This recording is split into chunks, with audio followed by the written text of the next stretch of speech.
Сайн байцгаана уу?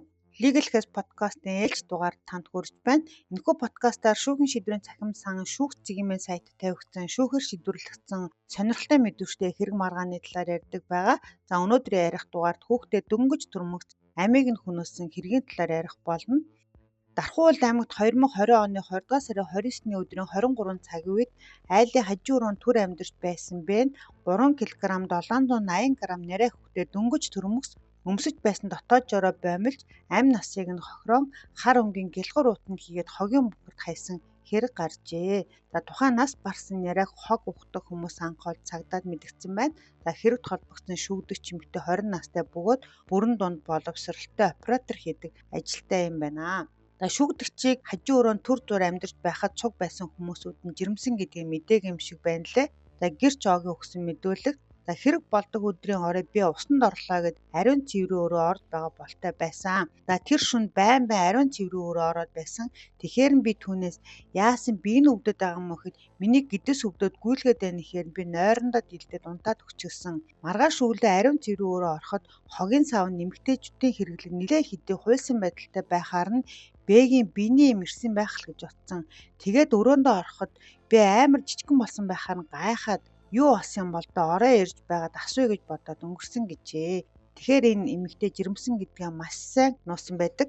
Дархуул аймгийн шүүхийн шинжилгээний албаны шинжээчийн дүгнэлтээр за хогийн бүхрээс олсон нярай нь эм хүйсний амьд төрсөн нярай нь ямар нэгэн суур өвчнгүй эрүүл төрсөн байх бөгөөд хоолойг уяа гогцоогоор боомлсны улмаас амьсгалын хурд дагдлаар нас барсан тогтоогдсон гэсэн байна.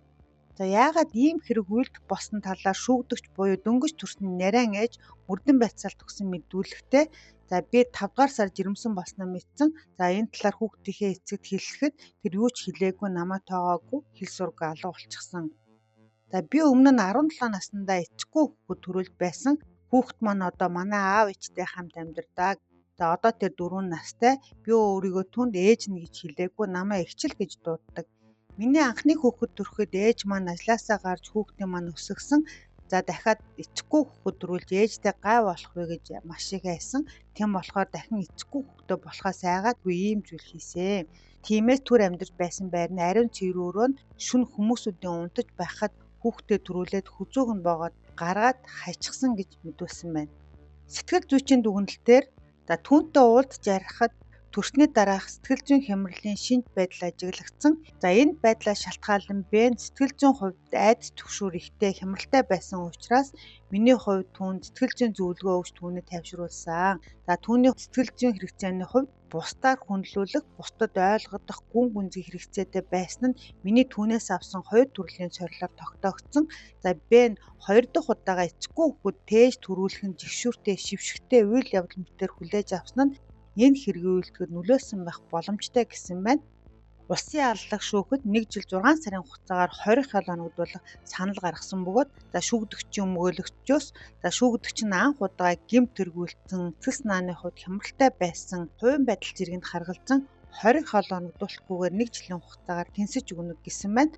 За Дархуул аймгийн Сум дундын эрүүгийн гэргийн анхны шатны шүүхээс шүүгдэгч Бэг эрүүгийн хуулийн тусгай ангийн 15 дугаар зүйлийн 1 дэх хэсэг заасан их нэрээ хүүхдээ алах гэмт тэргүүлсэн гин буруутай тооцсон. За 20 хоол оногдуулахгүйгээр 2 жилийн хугацаагаар тэнцсэн хугацаанд зан үйлээ засах сургалтанд хамрагдах үүргийг хүлээлгэсэн байна. За эрүүгийн хуулийн 15 дугаар зүйлийн 1 дэх хэсэг ихэн сэтгэл санааны гүнзгий хямралтай байх үедээ нэрээ хүүхдээ алсан бол 6 сараас 3 жил хүртэл зорчих эрхийг хязгаарлах эсвэл 20 хоол оногдуулах санкцтай ийм хэрэг байгаа. За хуулийн тайлбарт нэрээ хүүхэд гэж төрснөөс хойш 3 хоногоос хэтрээгүй байсныг ойлгоно гэж заасан байдаг. За зарим хүмүүс хүүхэд зайдаггүй байхад бурхнаас ирсэн хүүхдээ бусдын хил аманд өрчгөө гэж бодон амийг нь хөнөөсөн ийм харамсалтай хэрэг байлаа. За миний суугийн дэмж надтай хамт байгаарай. Цаг зав гарган сонсон танд баярлалаа.